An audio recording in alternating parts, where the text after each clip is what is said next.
Saludos y muy buenos días a toda nuestra comunidad universitaria de la Universidad Adventista de las Antillas. Yo soy el profesor Javier Ruiz. Esta mañana también me acompaña el profesor Israel Torres, como de costumbre, y tenemos un invitado muy especial que aceptó nuestra invitación a esta serie de contertulios políticos que el programa de historia de nuestra universidad ha querido llevar a cabo. Nos va a estar acompañando el candidato a la Cámara de Representantes por José Bernardo Márquez, del Movimiento Victoria Ciudadana. Y queremos que todos ustedes que nos están viendo y participando se integren como tal a este diálogo, que va a ser, ¿no?, una herramienta vital para estas próximas elecciones del 3 de noviembre. Antes de presentar formalmente a José Bernardo, quisiéramos tener una oración. Querido Dios que estás en los cielos, gracias nuevamente porque podemos conectarnos y tener este tipo de actividad, este tipo de conversación tan importante para Puerto Rico, que sea una forma noble y que podamos comunicar ideas para el bienestar de todo en Puerto Rico. En nombre de Jesús. Amén. Le damos la bienvenida bueno, entonces. Hoy tenemos, pues hay casa llena, ya la gente estaba acostumbrada a ver nuestras dos caras, por lo menos ya hoy hay tres caras y para mí es de verdad una satisfacción saber de que un candidato nos respondió sin titubeo y sin ningún problema y abrió espacio para nosotros dentro de su cargada agenda. José Bernardo Márquez, ¿quién es José Bernardo Márquez? Preséntese, que me lo conozcan. Saludos Javier, Israel, gracias por la invitación y saludo a toda la comunidad universitaria que nos está sintonizando. Para mí es una alegría y un gusto estar aquí, así que me parece importante que de cara a un proceso electoral, pues como candidatos tengamos la apertura, como mencionaba Israel, de conversar sobre temas que son tan importantes y sobre quiénes somos nosotros y nosotras en tanto nos estamos haciendo disponibles para puestos a nivel legislativo en mi caso. Yo soy tuabajeño y ¿verdad? He tenido una trayectoria profesional como abogado. Me gradué de la Universidad de Puerto Rico, el recinto de Río Piedras, en el año 2016 y tuve un tiempo sirviendo como servidor público en el Tribunal Supremo, como oficial jurídico de la jueza presidenta Maite Oronos. Y luego estuve como asesor legal en el Instituto de Estadísticas de Puerto Rico y entonces luego me moví a montar una oficina en la práctica privada. Y me dedico más que nada a darle apoyo a pequeñas y medianas empresas en asuntos legales y también a entidades sin fines de lucro. Por otro lado, para mí siempre es importante hablar de una faceta comunitaria y de una faceta educativa también. Al igual que ustedes, pues he tenido la oportunidad de ofrecer cursos como en calidad de profesor universitario. Ofrecí cursos de sociología en la Universidad de Puerto Rico, en el recinto de Humacao, y he también hecho co-teaching, ¿verdad? O clases en conjunto con otra profesora en la Universidad de Puerto Rico, recinto de Río Piedra, en la Facultad de Derecho, sobre unos temas de justicia dialógica y unos temas que tienen que ver con derecho y democracia. Así que esa faceta educativa también es una que aprecio y valoro mucho, y la faceta comunitaria, que desde que tengo uso de razón, ¿verdad? Desde que he sido chamaco allá en el barrio Pajar de Tuabaja, pues siempre he estado activo en lo que tienen que ver con talleres educativos, talleres recreativos, de cómo organizar a la niñez y a la juventud para conocer más de su comunidad, de su desarrollo, de su liderazgo y insertarse en la comunidad de una manera constructiva y de una manera participativa también. Así que esta faceta ahora como candidato es, digamos, una etapa dentro de un activismo social que he hecho desde joven en otro ámbito, en el ámbito educativo y en el ámbito comunitario. Así que a grandes rasgos ese soy yo y con mucho gusto pues, podemos profundizar o conversar sobre otros aspectos de mi trasfondo o de mi visión José, me como gustaría candidato. preguntarte, precisamente, ¿verdad? Ese aspecto juvenil suyo, ¿desde cuándo, verdad? Exactamente, sabemos que tienes un trasfondo en la política, pero ¿desde cuándo sabes que tienes ese interés en el servicio público, en la política? Y cómo, cómo llega ese vínculo con el movimiento Victoria Ciudadana. Mm. Eh, Precisamente en esos espacios, en el espacio de la comunidad, en el espacio también, incluso cuando era estudiante de Derecho y luego convertirme en abogado y asumir también un rol de la abogacía que es bastante educativo a su vez, pues siempre el asunto de participar cívicamente, ¿verdad? De aportar a una construcción más saludable y más democrática, ¿no? De nuestra sociedad ha sido algo que me ha interesado. El asunto de aspirar a un puesto fue algo que surgió el año pasado con el surgimiento también del propio movimiento Victoria Ciudadana. No era algo que yo tuviera en el radar en estos momentos y mucho menos, ¿verdad? Empezando, digamos, ya como un cuarto año de mi carrera como abogado. Había contemplado quizás que aportar al proceso electoral era lo que me interesaba, pero no necesariamente yo aspirar.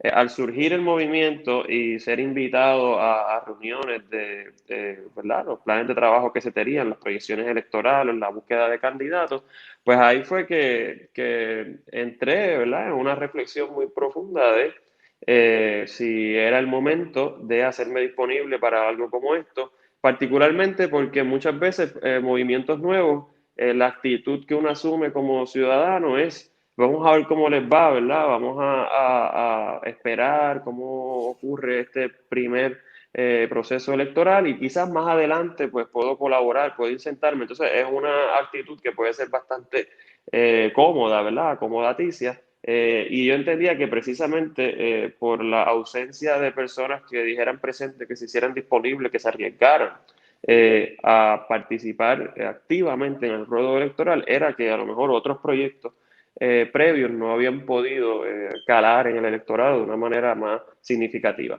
Y en ese sentido, pues en la medida en que Victoria Ciudadana presentaba una plataforma con la que yo coincidía, ¿verdad? En términos programáticos. Y además de eso, en la medida en que rompía el esquema del estatus, que para mí es importante que se quiebre esa organización de los partidos políticos a partir de las preferencias de estatus, pues para mí era muy cónsono con lo que era mi lectura y lo que es mi lectura de la política puertorriqueña y de lo que hacía falta.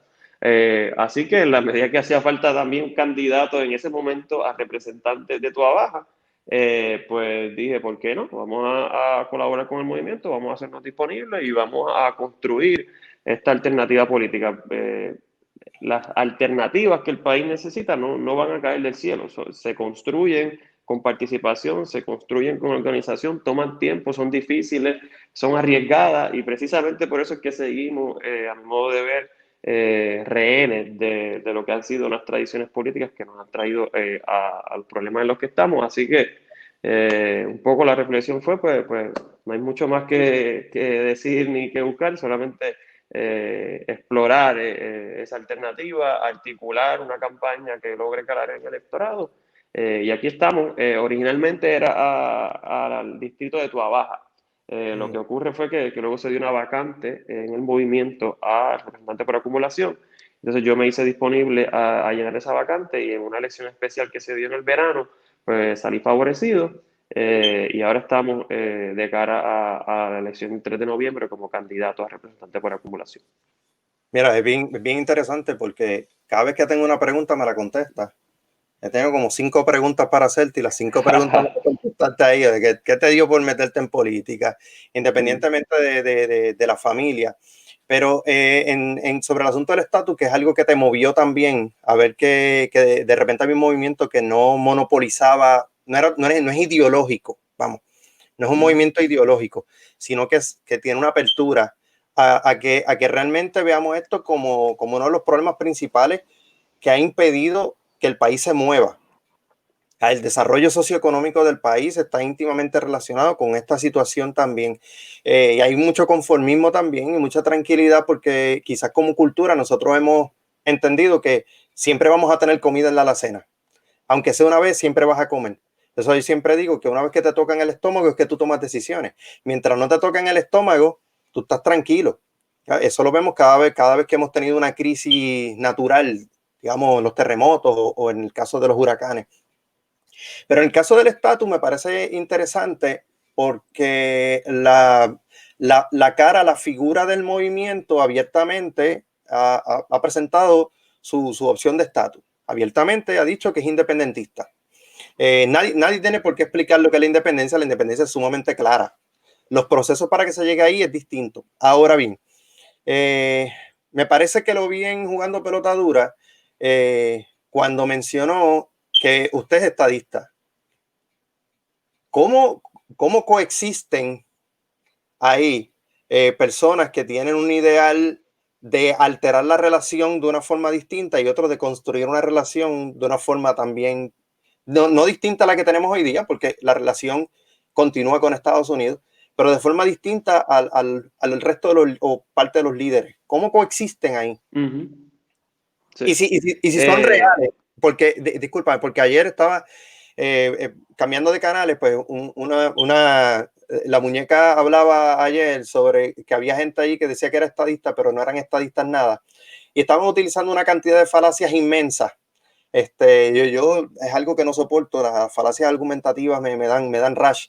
Pero yo le escuchaba y yo decía, esta pregunta yo se la tengo que hacer mañana a José Bernardo, porque, o sea, ¿eres estadista de verdad? O estamos hablando de algo light porque viene de la familia, etcétera. Claro.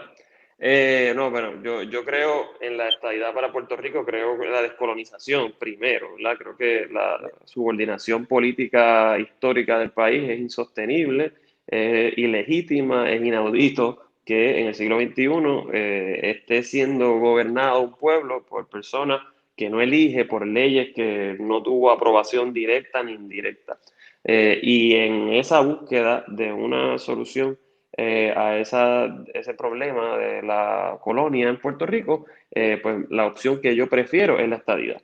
Y la prefiero por un montón de razones políticas, económicas, históricas, pragmáticas también, de cómo está configurada la demografía de Puerto Rico. Hay medio millón, digo, la mitad de la población de los puertorriqueños vive en Estados Unidos, son como 5 millones. Y hay toda una historia que nos vincula y que a mí me parece que todo un andamiaje también jurídico, económico, que a mí me parece que la solución más práctica y más conveniente para resolver ese tema es la estadidad. Ahora bien, y voy a contestar el asunto de la coexistencia, pero no puedo dejar pasar la oportunidad a esas personas que hacen ese tipo de cuestionamiento, devolverle un poco la pregunta en cuanto a lo que han sido las colectividades tradicionales en Puerto Rico. Es decir, a una persona como yo se le cuestiona el estadoísmo. No se le cuestiona el estadoísmo a la comisionada residente que está actualmente respaldando a un presidente que dice abiertamente que la estadidad no es opción para Puerto Rico y que tiene una campaña anti-latinos, ¿verdad? Anti-puertorriqueños, claramente abierta, no hay agendas escondidas ahí, es claramente bajo la presidencia actual y en mi caso no preferiría que subsiguiente del presidente Trump, la estadidad está fuera de la mesa. Y la actual gobernadora y la actual comisionada residente están endosando a ese presidente. Y entonces a esas personas el estadoísmo no se les cuestiona. Y tampoco se les cuestiona la convivencia dentro del PNP de personas que tienen visiones radicalmente opuestas. Si estuviéramos en cualquier otra sociedad o si estuviéramos incluso dentro del marco político de Estados Unidos, Jennifer González y los republicanos, vis a vis los demócratas dentro del PNP, serían opositores políticos porque tienen visiones totalmente opuestas. Unos creen en defender el ambiente, otros no creen. Unos creen en la importancia de los servicios públicos y de combatir la desigualdad social, Otros no creen en eso. Unos creen en que las grandes empresas rindan más contribuciones y que haya una sociedad más igualitaria. Otros no creen en eso. Entonces, son visiones totalmente opuestas y coexisten en un partido porque la pega que los une es el asunto del estatus. En el caso del movimiento Victoria Ciudadana, esa visión se invierte, ¿no? La pega que nos une es el tipo de sociedad, el tipo de gobierno, el tipo de economía en la que creemos independientemente la fórmula de estatus que prevalezca. Y en cuanto al estatus, hay que reconocer que tenemos unas diferencias, pero de eso se trata la política. La política se trata de encontrar, ¿verdad?, cuáles son esos asuntos que nos unen, cuáles son aquellos asuntos en los que podemos coincidir y adelantar la política pública y adelantar la discusión pública a partir de esos asuntos que nos unen. En cuanto a la diferencia fundamental sobre cuál es la opción preferente, lo que hemos propuesto es un proceso en el que estemos de acuerdo, un proceso que sea serio, que sea democrático, que sea inclusivo y sobre todo que sea vinculante. Es decir, que el resultado que se produzca a partir, por ejemplo, de la propuesta nuestra de una Asamblea Constitucional de Estado y posteriormente un referéndum, pues que tenga consecuencias reales, ¿verdad? Que vaya a suponer en efecto una nueva relación y que no sea meramente un asunto consultivo que le tome el pulso al país en donde estamos en cuanto al estatus en estos momentos, pero que no haya ninguna garantía de que eso va a tener una consecuencia. Así que como yo lo miro también es que podemos tener 20 asuntos públicos importantes sobre la mesa. En Victoria Ciudadana estamos de acuerdo sobre 19 de ellos y sobre uno tenemos una diferencia y estamos de acuerdo en cuanto al proceso.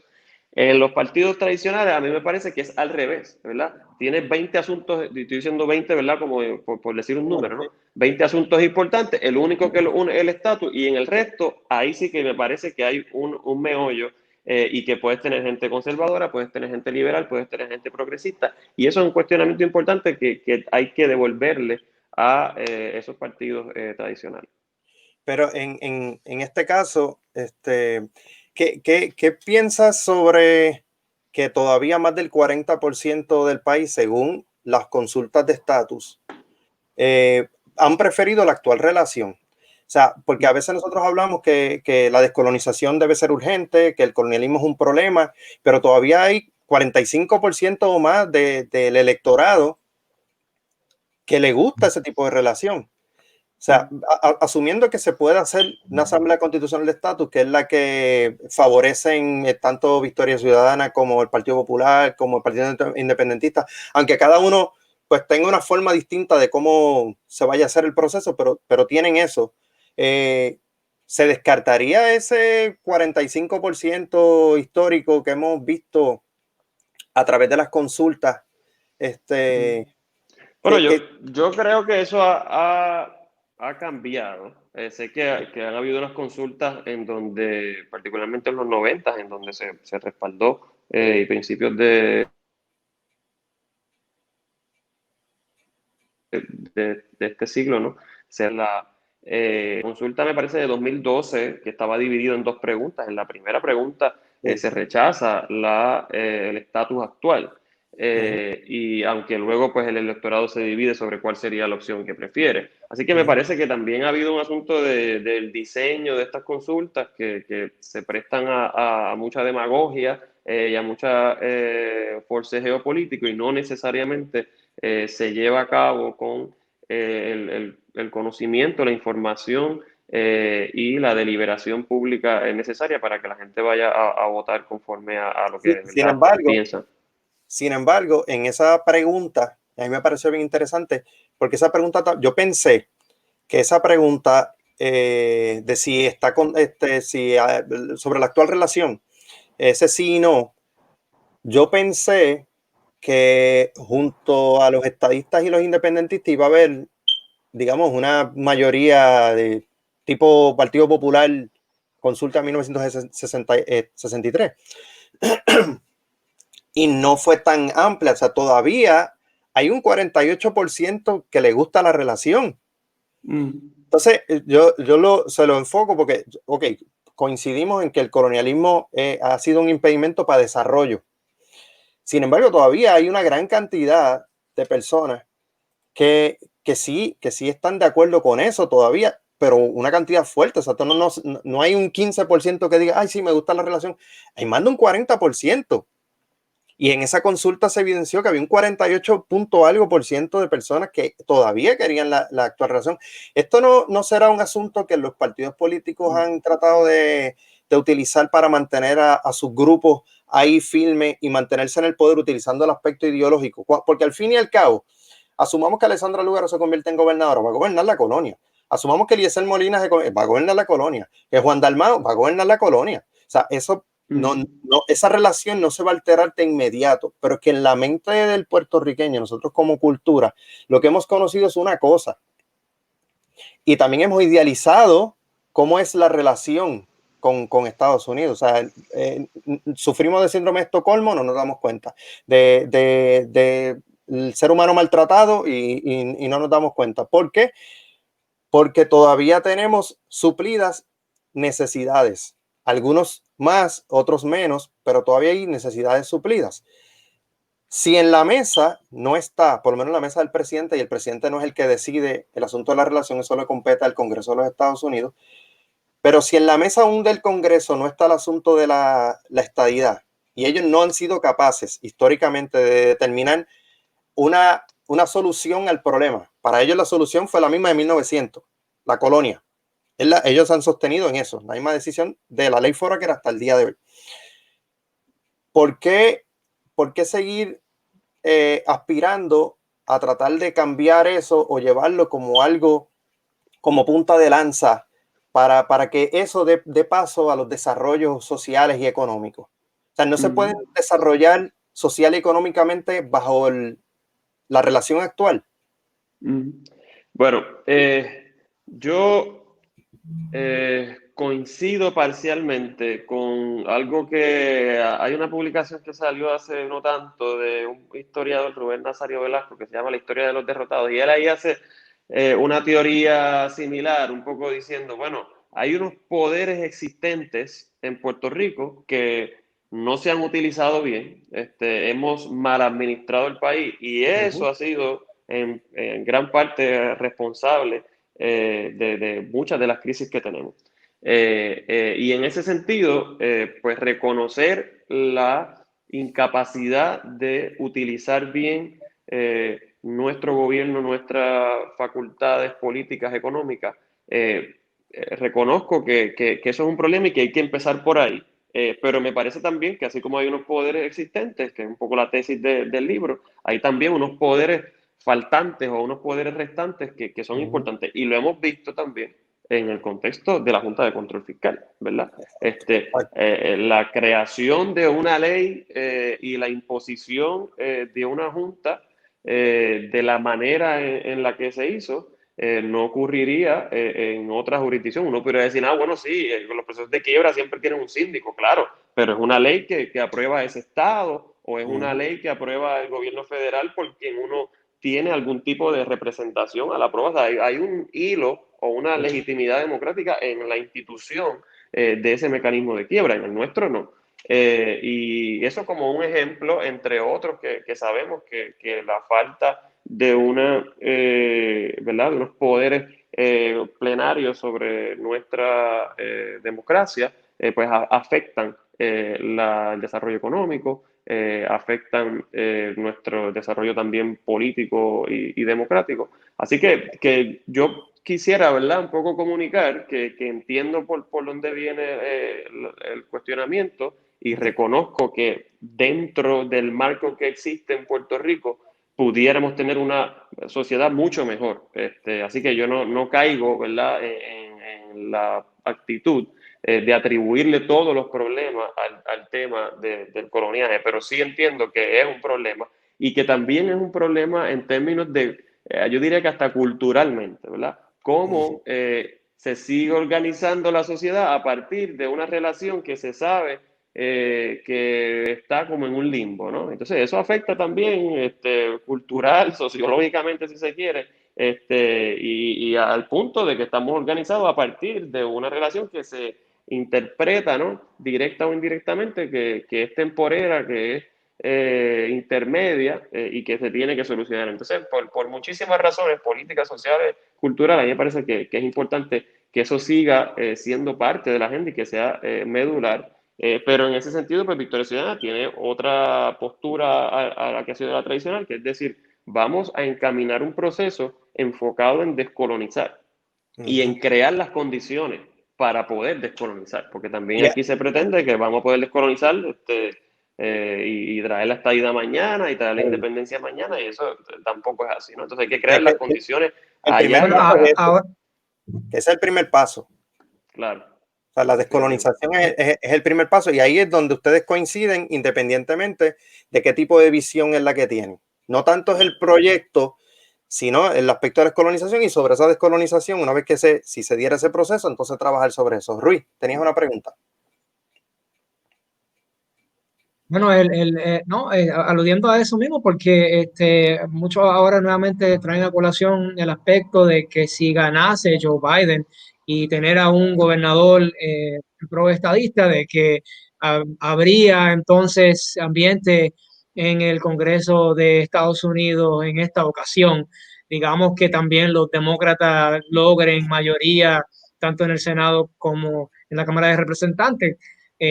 Por lo menos el Partido Nuevo Progresista ha estado nuevamente haciendo énfasis en que es posible en el próximo cuatrenio. A mí me parece Eh, que uno de los aspectos porque me gusta cómo habla, porque habla igual que nosotros, sobre la educación, porque mencionó sobre la cultura y este es un país que va a la escuela, este es un país que va a la universidad y eso no significa que sea un país instruido, educado en ciertos temas. Nosotros culturalmente hablando, nosotros heredamos las ideas, no heredadas a través de un testamento, sino como es lo que se menciona a diario, en una mesa de dominó, en la cocina, en cualquier lugar. Pero hay ciertas cosas que se nos hace difícil nosotros hablarlas porque desconocemos cómo funcionan, lo que significa y ese significado si es pertinente para nosotros. En ese aspecto, yo creo que la faceta suya como educador vino muy bien en lo del diccionario. Eso lo vi también en un programa y a mí me encantó el diccionario. Rápidamente fui a ver el diccionario y una cosa bien simple, pero son muchos términos que uno dice, espérate, yo no había repasado esto. Porque a mí incluso me dio pie para buscar otras cosas más adicionales a esa. ¿Cómo surgió esa idea de crear un diccionario de términos políticos? ¿Considera que hay un desconocimiento generalizado? Claro, la sí, respuesta va a ser general, pero hay un desconocimiento y se necesita que por lo menos esos conceptos estén claros. claro.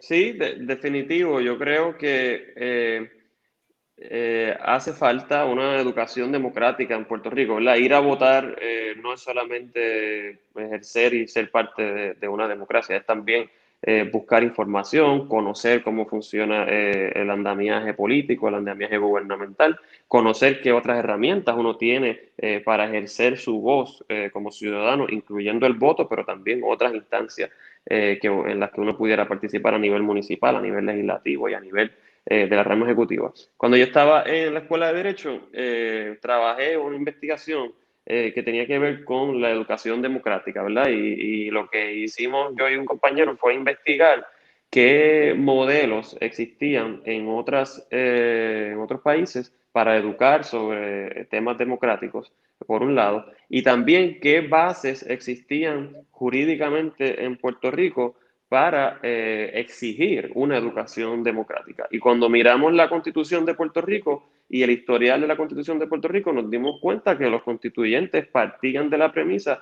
de que la ciudadanía iba a estar informada como parte de la educación formal sobre los procesos políticos y los procesos democráticos y que eso iba a fortalecer, ¿verdad? La sociedad puertorriqueña y el ejercicio del derecho al voto. Además de eso, que la Constitución dice que la educación de Puerto Rico debe de propender a el pleno disfrute de los derechos humanos. Tiene un lenguaje así. Y entonces la pregunta es cómo tú vas a disfrutar esos derechos humanos si no los Si no nos conoces, ¿verdad? conoce. Si no estás debidamente informado. Entonces, cuando miramos el historial constitucional, nos dimos cuenta de que eso era algo que no solamente se debía hacer, sino que se podía exigir, ¿verdad? que la política pública educativa del país educara para la democracia. Y entonces, cuento largo corto, ¿verdad? Como parte de una campaña política y como parte también de un ejercicio, de nuevo, que no es solamente ir a las urnas y prevalecer, aunque estoy confiado en que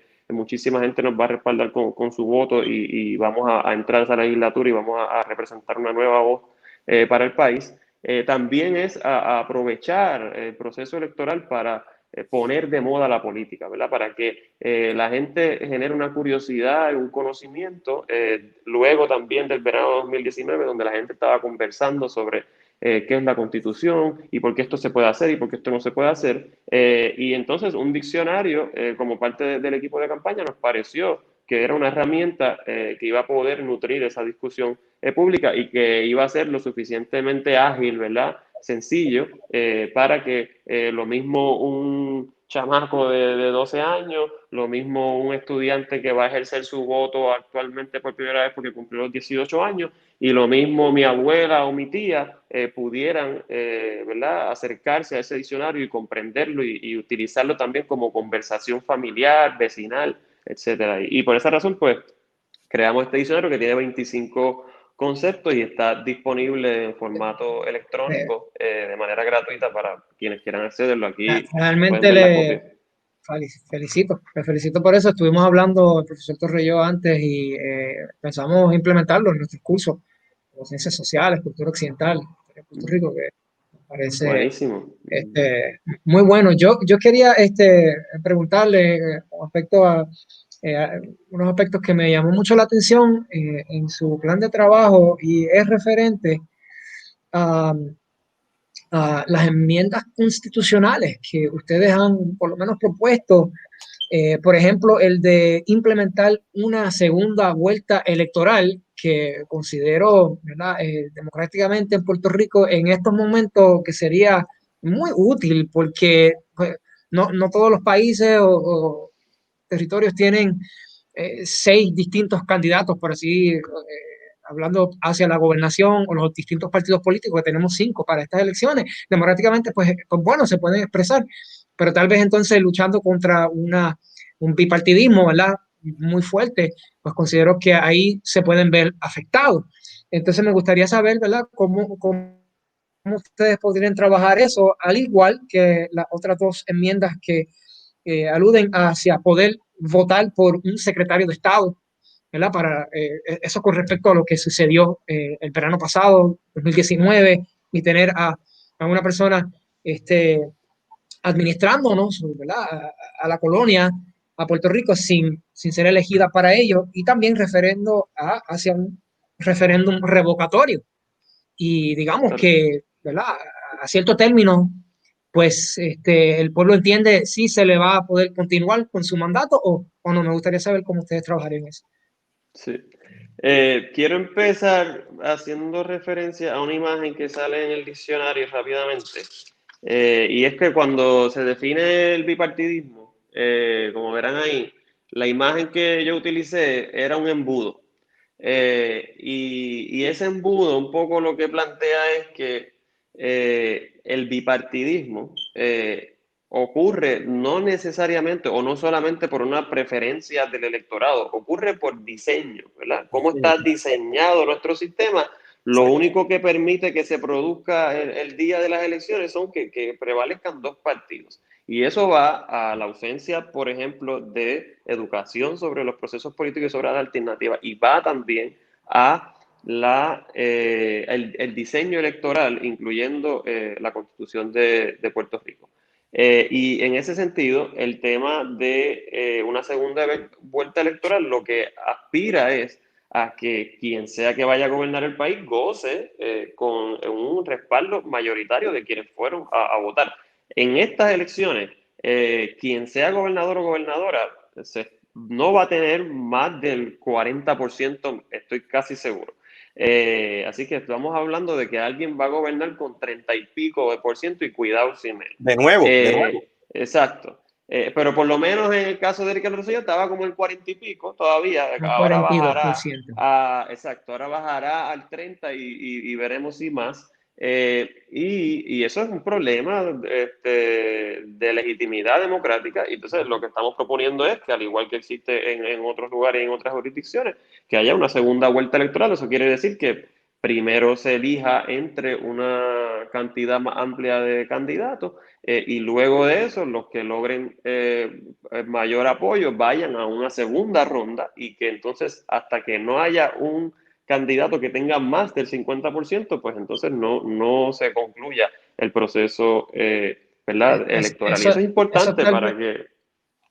tal vez eliminaría ese pensar de este es buen candidato, me gustaría votar por fulano, pero no va a ganar. Claro, claro, también. Por eso digo que hay todos unos diseños modernos. Hay otro sistema que se llama el voto preferencial, donde tú votas. Ese no está en la plataforma del movimiento, pero lo traigo más como a modo de conversación, donde tú votas casi como si estuvieras en orden de preferencia, ¿no? Si tuviera que escoger, el más que me gusta es este, pero el segundo que me gusta es este y el tercero que me gusta es este. Y eso produce un resultado electoral que refleja mejor dónde está parado el electorado, ¿no? ¿Y qué es lo que piensas? No, que tengas que estar votando ahí por el menos malo, o por el que piensas que va a ganar, o por lo que dicen las encuestas, sino que de verdad se refleje la preferencia del electorado. Al igual que el referéndum revocatorio, pues es al revés un poco. Colocamos a este gobernante, pero si ocurre algo como lo que ocurrió este cuatrenio, o otras instancias que el país ha levantado serias banderas sobre sus gobernantes, pues que tenga la facultad de revocar ese mandato a través también de un proceso de recogido de firmas y electoral. Y eso también le da a la ciudadanía más herramientas para controlar su gobierno, para fiscalizar su gobierno, y al igual que el tema de la Secretaría de Estado, pues me parece inaudito, francamente, que en este cuatrenio estemos siendo gobernados por alguien que nadie eligió, y esa persona no solamente está gobernando ¿verdad? Por el orden de sucesión que le tocó ascender a la gobernación, sino además que está ejerciendo unos poderes que van a impactarnos por años, y por no decir décadas, ¿verdad? Hablando de que tuvo que nombrar al director de ética gubernamental, que es un nombramiento de 10 años, va a nombrar un contralor, que es un nombramiento de 10 años, en diciembre surge una vacante al Tribunal Supremo, va a nombrar un juez o una jueza del Tribunal Supremo que probablemente va a estar allí por mínimo 20 años. Y así también otra serie de facultades que recaen sobre alguien que el pueblo no depositó su confianza. Y eso es un problema de nuestra Constitución. En la mayoría de los países y en la mayoría de los estados también, la segunda persona en ese orden de sucesión es una persona que también fue elegida. Y eso es un problema de nuestra Constitución del 52, entre otros, que yo considero que se tiene que subsanar a través de enmiendas constitucionales. En la misma línea, ¿no sería mejor entonces que las funciones del Departamento de Estado pasen a un vicegobernador? Y entonces está el concepto de vicegobernador. Habría que alterar todo eso, porque yo considero que, por ejemplo, el sistema federal tiene algo bien interesante, ¿no? O sea, si de Donald Trump pasarle algo con el coronavirus, viene Pence pasarle algo, los próximos que vienen no son secretarios de gabinete. Exacto. O sea, serían Nancy Pelosi en todo caso, porque llegaría Exacto. a la Cámara de Representantes, que es el concepto de los electos. Claro. Y eso, para mí, eso es bien, bien importante. Y en lo de revocatorio, yo considero, yo tengo mis reservas con los revocatorios por el tiempo, no en esencia sobre eso, estoy completamente de acuerdo, porque las primarias no limpian y porque no todos los partidos están obligados a tener un formato de primarias, pueden decidir en sus propias asambleas con sus propios electores o constituyentes, etcétera. ¿No sería mejor aumentar la cantidad de años? No sé cuán posible sea esto, dada la relación con Estados Unidos y cómo se confeccionó la constitución de Lela. Ponerlo en vez de 4 a 6 años para que haya un revocatorio automático a 3 años si hay una población que lo quiere, porque eso es otra cosa. A mí de verdad me gustó hace muchos años ver el modelo de proceso revocatorio de la Constitución bolivariana. Me pareció bien interesante porque exigía que el la persona que fueran a sacar, desde el presidente hasta abajo, no podía ser removido con menos de la cantidad que fue puesto en el poder. Esos son elementos bien importantes donde le da entonces un ejercicio de poder a la población.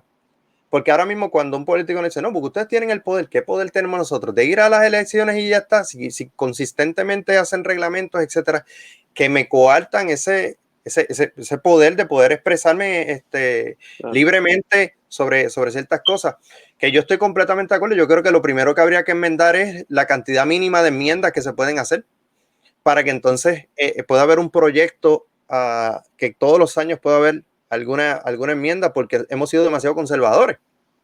Creo que extremadamente conservadores. Y yo creo que nosotros no podemos hablar sobre democracia solamente atada a las elecciones. O sea, si esa participación está ahí, eso está en el diccionario, hay unas diferencias entre, ponen democracia representativa y democracia participativa en una manera simple y las imágenes están excelentes. Y en esa misma línea hay una pregunta que tenemos.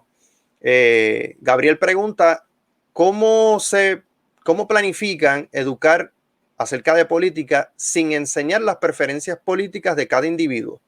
Él pone ahí una premisa del PNP venciendo la estadía y el PIB la independencia. ¿Cómo se puede desligar cualquier ideología para poder enseñar política?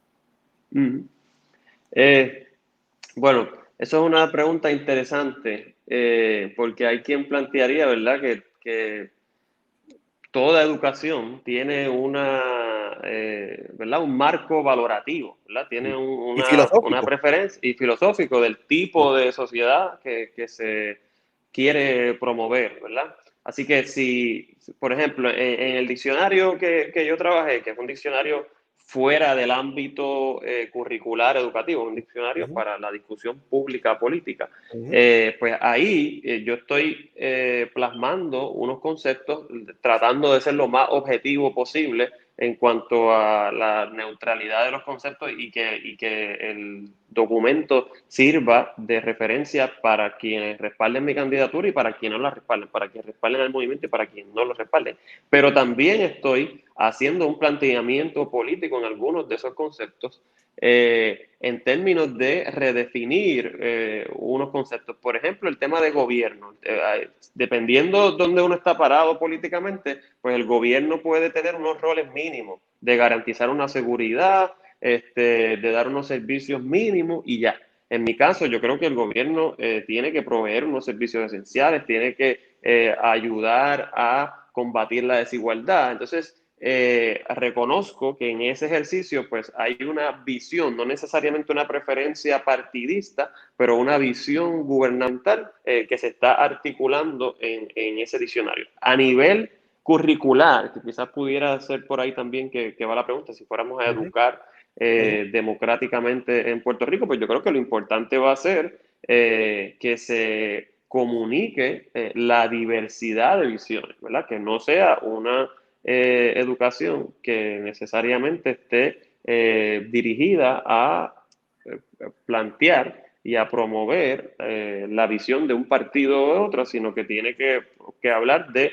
cómo está organizada la democracia en Puerto Rico, cómo está organizada en otros países, cuál es el modelo económico de Puerto Rico, cuál es el modelo en otros países, qué plantean unos movimientos, qué plantean otros, y entonces en ese sentido tratar de comunicar esa diversidad de visión. Ahora, habría que despolitizar también la educación, full, porque nosotros hemos tenido, mira, uno de los estancamientos más grandes que hemos tenido nosotros como país es no educar en los idiomas de los países que nos rodean. O sea, aquí ha sido tan importante que nosotros veamos este país no solamente con la herencia hispana, sino también porque el Caribe es anglófono y es francófono. O sea, es imposible para alguien independentista, por ejemplo, hablar de presentarse delante al resto del mundo si ni siquiera trabajamos eso. Claro. Por otro lado, no puedo tampoco, o sea, un estadista que no habla inglés, yo tengo problemas también. Hablo de un político, cualquier persona que no hable y quiera ser estadista, no es problema, pero siendo tú alguien que estás abogando por la estadía, contra mínimo, debe de pronunciar how are you. Claro. O por lo menos recordarte cuando le contestábamos a la maestra en inglés. Pero por otro lado, el Partido Popular, a lo largo de los años en la confección del país a la mitad del siglo, también como tuvo control sobre la educación, y aunque pudo haber hecho cosas magníficas con la Dibetco, etcétera, también nos limitó el acceso al mundo, porque los textos que habían también limitan muchas cosas. Claro. Y entonces yo considero que debería entonces despolitizarse también la educación, pero ¿cómo hacemos eso?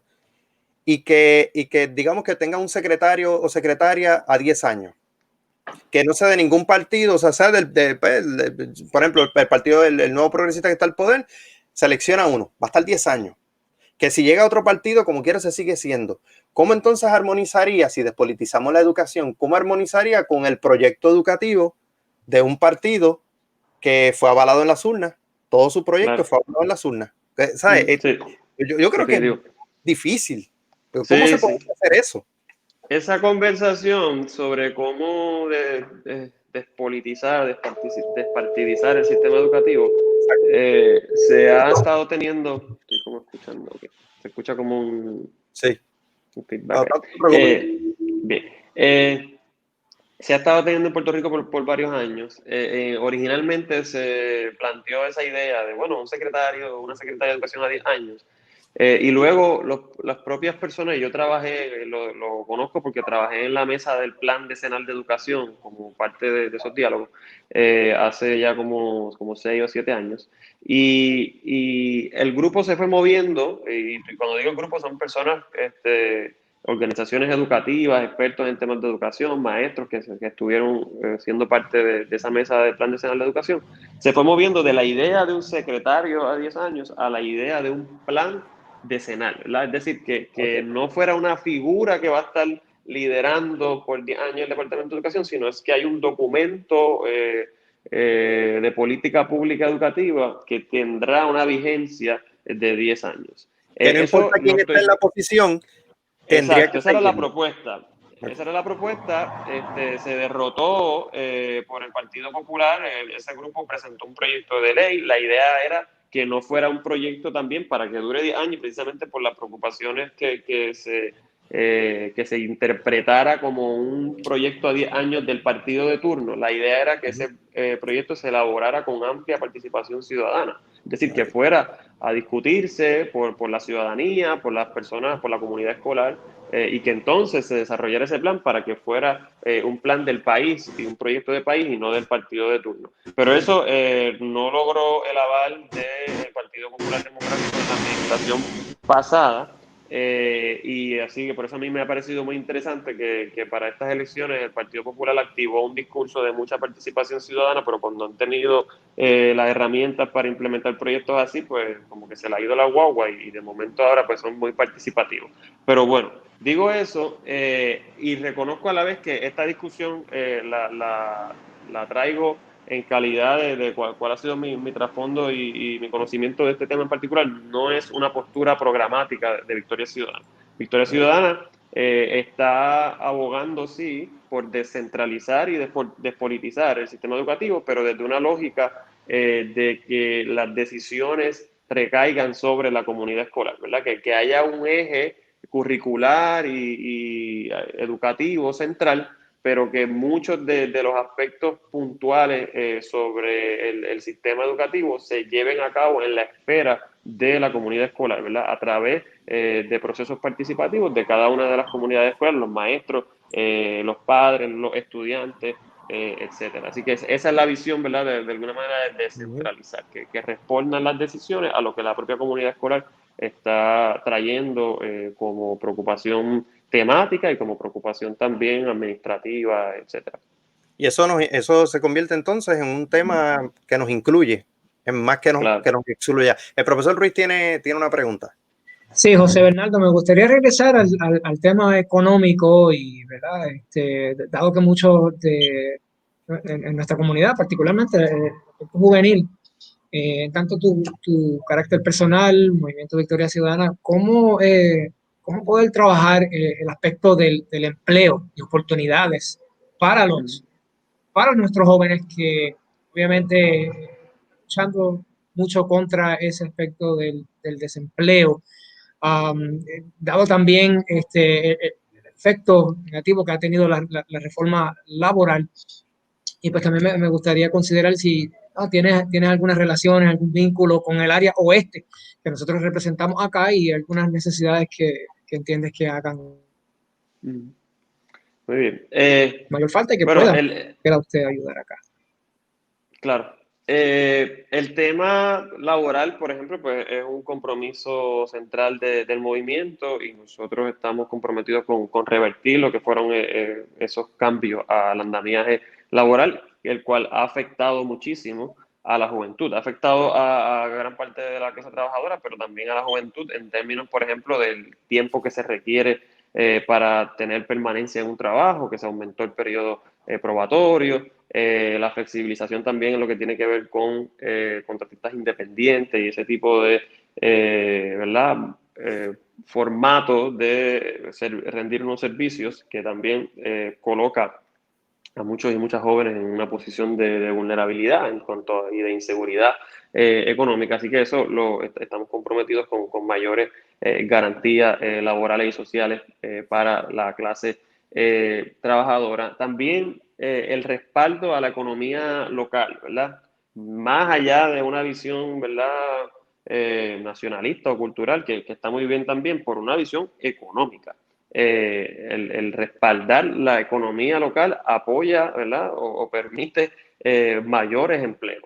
Si consumiéramos más de lo local e importáramos menos, eso aumenta el desarrollo económico del país. Si apoyáramos el desarrollo agroecológico también, eso también crearía muchísimas oportunidades en donde la propia cadena y distribución de alimentos, además de darnos una seguridad alimentaria en casos de escasez y de crisis, también produce mayor alternativas de empleo y alternativas empresariales. Así que desarrollar una política de incentivos que esté basada en apoyar la economía local y que esté basada en evidencia también, que no sea que estamos estableciendo incentivos por fortalecer unos intereses particulares o por de alguna manera partir de la premisa de que van a funcionar y no tener evidencia que demuestre que X porcentaje o X número va a redundar en tanto beneficio para el Puerto Rico, pues eso es fundamental. Y en cuanto a la juventud también se refiere, hay dos temas que quisiera abordar.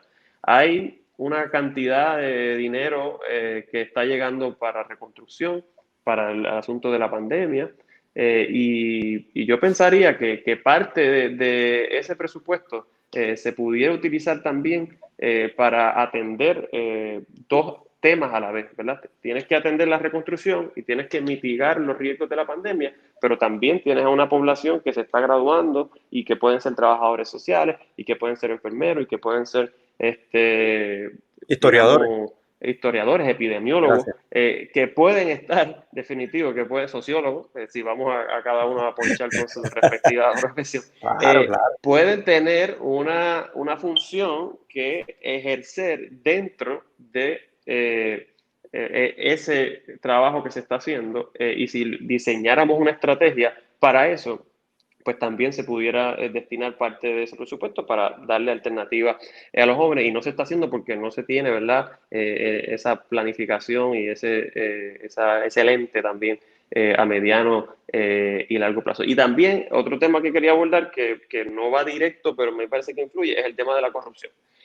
Cada vez que se levanta un trabajo y una convocatoria en el gobierno de Puerto Rico, sabemos que hay lo que le llaman la pala política y tú entras si estás conectado y si no estás conectado. Y si tuviéramos unos procesos más confiables, más abiertos, y esas profesionales que se están graduando pudieran ser reclutados para aquellos servicios que el país está necesitando. Y si abriéramos esos procesos para darle oportunidades a nuestros y nuestras jóvenes, pues también tendrían esa oportunidad y en esa lucha contra la corrupción, contra la pala política, Victoria Ciudadana también tiene una propuesta muy puntual que la presentamos hace unas semanas la licenciada Eva Prado y yo, que es la propuesta rescate para combatir el nepotismo, para combatir el inversionismo político y para que la gente pueda confiar más en los procesos de contratación y reclutamiento en el gobierno. Así que son varios asuntos que pudiéramos estar atendiendo si tuviéramos una estrategia de desarrollo económico y de conciencia también de cuáles son los sectores más afectados por ese desempleo, incluyendo la juventud. Y el área oeste. Exacto. Definitivo. En ese caso, nosotros tenemos una serie de propuestas que han estado surgiendo por distritos, ¿verdad? En la medida que nosotros tenemos candidatos y candidatas de cada uno de los distritos, pues hemos estado desarrollando propuestas que elaboran los legisladores y senadores de esos distritos y en el distrito del oeste, pues he visto muchas propuestas que van dirigidas al turismo cultural, también al tema del desarrollo de una agroecología. Así que hay todas unas propuestas más puntuales que van por sectores y que nuestras candidatas a puestos tanto de Cámara de Representantes como del Senado, como a las legislaturas municipales, porque nosotros tenemos también candidatos a la legislatura municipal y algunas alcaldías van a estar promoviendo ese tipo de propuestas para desarrollar económicamente los distritos. José Bernardo, para ir cerrando, porque una hora no nos da, pero es lo que tenemos. Para ir cerrando, te pregunto, o sea, ¿qué rol va a jugar la juventud en esta elección? Después de los acontecimientos del 2019, ¿cómo el movimiento considera a la juventud en esta elección? ¿Qué tipo de rol? ¿Protagonista? ¿Indiferente? ¿Cómo está la calle? ¿Cómo están las redes? ¿Qué les dicen a ustedes? ¿El rol de la juventud va a ser trascendental? ¿Va a ser un factor? Yo creo que el rol de la juventud va a ser determinante y por dos razones. No solamente numéricamente, ¿verdad? Una base electoral significativa, una que ya estaba inscrita, otra que se reactivó y otra que se está inscribiendo por primera vez a votar. Y cuando uno veía las filas en esas juntas de inscripción, la gente te decía que iba a votar por Victoria Ciudadana. Cuando lo ves también en las redes y lo ves también en las encuestas, cuando miras las encuestas, esa demografía 18-34 son personas que están diciendo aquí hace falta una nueva política, aquí hace falta nuevo estilo, aquí hace falta romper esquemas y en ese sentido están muy inclinados a participar del proceso, pero me parece también a darle la oportunidad al movimiento de Victoria Ciudadana. Pero además el cálculo electoral, yo creo que tiene un efecto la juventud en la motivación y en la provocación de conversaciones sobre la política. Es decir, antes te decía la gente, no, porque si escuchas a ciertos analistas, dicen, no, aquí a la larga todo el mundo va a votar como vota papá y mamá, ¿verdad? Entonces, lo que yo he visto, por ejemplo, en mis redes sociales es gente diciendo, yo voy a votar como vota mi hija. Entonces, esas conversaciones Esa es mi mamá. Claro, se están dando en la casa, ¿no? Y con el tío y con el vecino, es decir, mira, como que ya llevamos en estas demasiado tiempo, vamos a seguir votando por lo mismo y esperando resultados distintos. Así que esa motivación a inspirar un cambio político, a darle la oportunidad a una nueva generación de participar de la política. Y también yo creo que algo que he visto hablando con adultos es el reconocimiento de que ya hay un sector que aunque pueda tener muchísimos retos y problemáticas que atender con nuestros adultos mayores, también la respuesta que dicen es, mira, es que hay que darle el espacio a ustedes porque a ustedes son los que van a tener que bregar con este revolú. Y en ese sentido, como ese reconocimiento de que también esa representación es importante en la medida en que vamos a ser los más afectados por la quiebra, por la situación ambiental y por toda una serie de problemáticas, lo veo también dándose en ese diálogo intergeneracional de cara a las elecciones. Así que yo creo que va a ser importante en términos de votos, de que la gente salga a votar y exprese su preferencia y vote con esperanza, pero también en términos de la participación en una discusión. Y de hecho, estamos en este programa y yo tengo como 4 o 5 más en los próximos días y la mayoría de ellos son podcasts y programas con jóvenes que están activándose y que están tratando, ¿verdad?, de visibilizar el proceso electoral ahora mismo en el 2020. Bueno, le agradecemos a José Bernardo Márquez, candidato, Muchísimas gracias. representante por acumulación por el Movimiento Victoria Ciudadana, profundamente por haber aceptado esto desde hace varias semanas sin ningún problema, tenernos en agenda, separar un espacio. Se lo digo porque, porque hemos tenido a otros que por otras circunstancias pues ya por lo menos nos confirmaron, y otros que no hablan con nosotros, pero eventualmente lo harán. Pero le agradecemos eso, le agradecemos también que se comunicara de forma clara y que se involucrara a la edad que se está involucrando en estos procesos, sin una mentalidad, digamos, ideológica partidista, sino con la mejor intención proyectada para poder entonces resolver o intentar resolver, solucionar problemas del país. Los invitamos entonces a todos los contertulios para que estén con nosotros. El próximo martes tendremos a María de Lourdes Santiago con nosotros a las 10:30. El próximo jueves 15 tenemos hasta el momento confirmado a las 4:30 de la tarde al exgobernador Aníbal Acevedo Vilá. El 20 de octubre, martes 20 de octubre, tendremos con nosotros al candidato a la gobernación independiente, Eliezer Molina. Y como siempre, les instamos a todos aquellos que les interesa desarrollar las capacidades de investigación y de conocimiento, que estudie historia, que no se deje llevar por gente que le dice qué va a hacer con la historia. Mira lo que estamos nosotros haciendo ahora con la historia. Jamás pensamos que íbamos a hacer cosas como esta, y el conocimiento de cómo el ser humano funciona es lo que nos ha ayudado a nosotros a poder tratar de llevar programas como este. Reiteramos nuestro agradecimiento a José Bernardo, que tenga éxito en todos los planes que se proponga. Mucho éxito. Lo dejamos al electorado. Siga hacia adelante y no se deja amedrentar por absolutamente nada. Hay una juventud ahí que está dispuesta a hacer cambios, y hay una generación también intermedia que también se cansó de muchas cosas y está dispuesta a hacer cambios.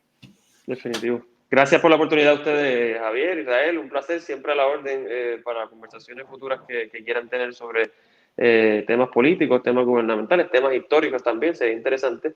Así que gracias por el espacio y la exhortación a los que nos escuchan a que salgamos a votar, a que participemos del proceso, y yo le añadiría eso, que vayamos con esperanza, ¿verdad? Este país no se va a levantar si no hay ánimo y esperanza de que las cosas pueden ser distintas, y eso es importante, ¿verdad? Que no vayamos con cinismo, que no vayamos con apatía, que no vayamos con derrotismo, que vayamos con la creencia de verdad que podemos mejorar las cosas si participamos y si nos implicamos directamente en el futuro del país. Así que gracias y siempre a la orden. Bueno, esto ha sido todo por hoy. Los esperamos entonces la semana que viene, que tenemos 2 contertulios. Gracias por su tiempo. Que tengan buen día. Carpe diem. Hasta luego.